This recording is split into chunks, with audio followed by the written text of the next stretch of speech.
Hi అండి, నమస్తే, welcome to my channel. ఈరోజు వీడియోలో బెండి పులుసు అనమాట. బెండి ఫ్రై కాదు, బెండి పులుసు. బెండకాయలని ఫస్ట్గా ఆయిల్ కూడా వేయకుండా ఒక ప్యాన్లో మంచిగా కాసేపు వేయించుకోవాలి. ఎందుకంటే దీంట్లో జిగురు ఉంటుంది కదా, అదంతా వెళ్ళిపోతుంది. ఇదిగోండి, ఆయిల్ వేసి నేను వేయిస్తున్నాను. ఇందులో ఆయిల్ వేసేసి వేయించాలి. మీ దగ్గర ఎప్పుడైనా బెండకాయ పులుసు చేసింది తిన్నారా? ఈ బెండకాయ పులుసు చాలా బాగుంటుంది.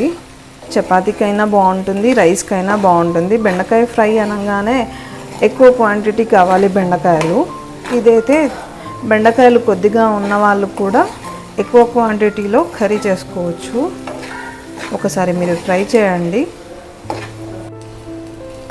బెండి ఫ్రై, ఇదిగోండి, బెండి మంచిగా ఫ్రై అయింది. ఈ ఫ్రై అయిన బెండిని పక్కకు పెట్టుకొని ఇంకొక ప్యాన్లో నేను చూపిస్తాను. ఇదిగోండి, ఇంకో ప్యాన్లో ఆయిల్ వేసేసి, బెండకాయ పులుసుకి సరిపడే ఆయిల్ వేసి దీంట్లో నేను ఆనియన్స్ వేస్తున్నాను. ఇదిగోండి ఆనియన్స్ రెడ్గా అయ్యాక అల్లం వెల్లిపాయ పేస్ట్ వేసుకోవాలి మన బెండకాయ పులుసు కోసం. ఈ బెండకాయ పులుసు చేస్తూ ఉంటే నాకు ఒకటి గుర్తుకొచ్చిందండి. యాక్చువల్గా యూట్యూబ్ ఛానల్ని నేను ఫస్ట్లో కొద్దిగా ఏదో అలా టైంపాస్కి అనుకొని యూట్యూబ్ ఛానల్ని చేశాను. కొద్దిగా టైంపాస్ అనుకొని ఒక 2-3 వీడియోస్ మా ఇంట్లో డాగ్వి పెట్టాను. అప్పుడు 1-2K లైక్స్ వచ్చాయి. అరే, ఇది జస్ట్ టైంపాస్కి పెడితేనే 1-2K లైక్స్ వచ్చాయి, ఇంకా మనం సీరియస్గా చేస్తే బాగుంటుందేమో అనుకొని నేను కిచెన్లో ఐటమ్స్ చేయడం స్టార్ట్ చేశానండి. తర్వాత అసలు లైక్స్ లేవు, వ్యూస్ లేవు.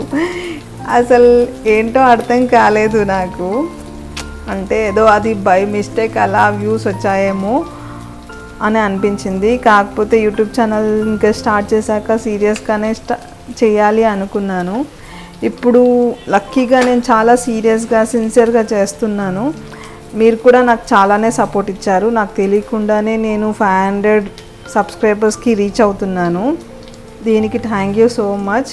నిజంగా ఒక్కొక్కరు మిలియన్స్లో సబ్స్క్రైబర్స్ని ఎలా తెచ్చుకుంటున్నారో వాళ్ళకి హ్యాట్స్ ఆఫ్ చెప్పాలనిపించింది నా తరఫు నుంచి.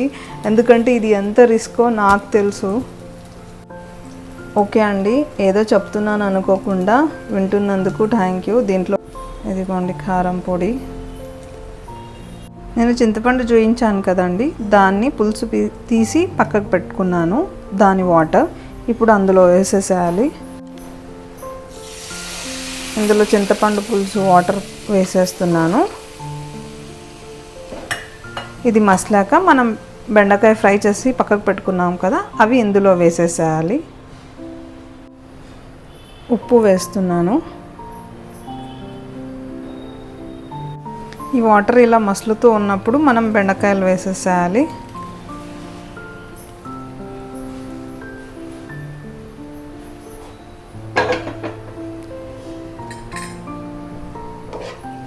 ఇదిగోండి, ఇది కాసేపు మసలనివ్వాలి. అంటే కాసేపు ఈ బెండకాయ పులుసు, ఈ వాటర్, ఇది పులుసు ఉంది కదా, చింతపండు పులుసు, ఇందులో ఈ బెండకాయలు కాసేపు మసలాలండి.